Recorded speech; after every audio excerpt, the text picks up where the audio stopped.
ईमानदारी की परीक्षा। एक छोटे से कस्बे में रवि नाम का एक लड़का रहता था। वह एक गरीब परिवार से था, लेकिन उसकी सबसे बड़ी पूंजी उसकी ईमानदारी थी।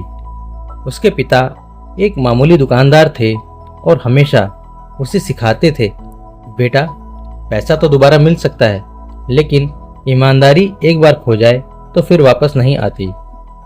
रवि पढ़ाई के साथ साथ पास की एक किराने की दुकान पर काम करता था ताकि घर के खर्च में मदद कर सके।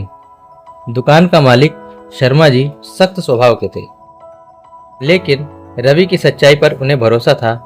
एक दिन शर्मा जी को किसी जरूरी काम से बाहर जाना पड़ा तो उन्होंने दुकान रवि के भरोसे छोड़ दी।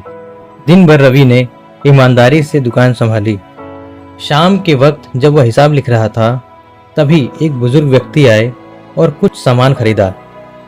उन्होंने गलती से 100 रुपए के नोट की जगह 1000 रुपए का नोट दे दिया। रवि ने ध्यान नहीं दिया और पैसे ड्रॉअर में रख दिए। दुकान बंद करते वक्त जब रवि हिसाब मिला रहा था तो उसे पता चला कि कैश ज़्यादा है। उसने तुरंत नोटों को फिर से देखा और समझ गया किसी ने गलती से ज़्यादा पैसे दे दिए हैं। और फिर उस बूढ़े व्यक्ति का भी ख्याल आया जो रात को लेट आया था।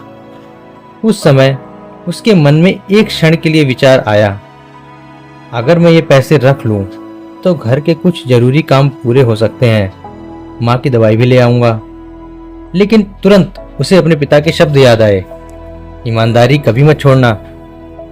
अगले दिन सुबह वह नोट लेकर उसी रास्ते से गया जहां से कल वो बुजुर्ग आए थे। कुछ दूर जाकर उसने उन्हें मंदिर के पास बैठा देखा।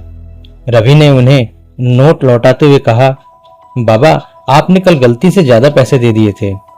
बुजुर्ग व्यक्ति मुस्कुराए, उनकी आंखों में आंसू आ गए।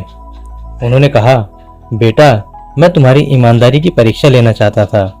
मैं इस शहर का पुराना व्यापारी हूँ। कल मैंने जानबूझकर ये गलती की थी ताकि देख सकूं कि आजकल ये बच्चों में सच्चाई बची है या नहीं। उन्होंने रवि का हाथ पकड़ते हुए कहा, तुम पास हो गए। मैं चाहता हूं कि तुम मेरे साथ काम करो। रवि ने विनम्रता से सिर झुकाया। उस दिन से उसकी जिंदगी बदल गई।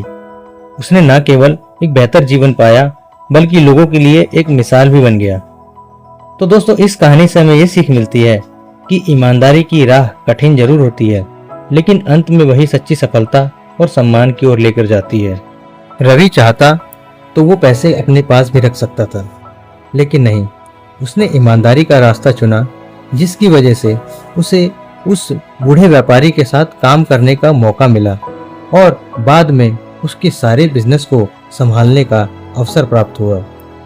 तो दोस्तों, अगर कहानी अच्छी लगी हो तो अपने दोस्तों को शेयर करना ना भूलें, लाइक करें, कमेंट करें और हाँ, हमारे इस चैनल को सब्सक्राइब करना ना भूलें ताकि हम ऐसी वीडियो लेकर आप तक आते रहें। Thanks for watching.